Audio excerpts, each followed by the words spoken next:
আচ্ছা, শীতের সন্ধ্যায় এরকম হুটহাট অতিথি আপ্যায়নে যদি এমন এক কাপ চা আর এরকম মজাদার একটা পিঠা হয়, তাহলে কেমন হবে বলেন তো? আমার তো মনে হয় বেশ হবে। সো হাই এভরিওয়ান, আসসালামু আলাইকুম।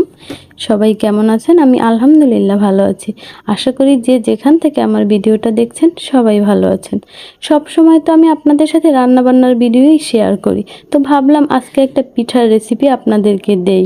তো পিঠা বানাতে হলে তো আগে চালটা ব্লেন্ড করতে হবে, তাই না? ভিজিয়ে রেখেছিলাম আমি প্রায় 2 ঘন্টার মতো। তারপর চালটা ব্লেন্ড করে নিলাম। চালটা এমনভাবে ব্লেন্ড করতে হবে যাতে একদম মিহি না হয়ে যায়, আবার হচ্ছে একদম আস্তেও না থাকে। এরপর আমি পিঠা বানানোর উপকরণগুলো সুন্দরভাবে সাজিয়ে নিলাম। এই পিঠা বানাতে আমার লাগবে চালের গুঁড়া, চিনি, নারিকেল আর ডিম।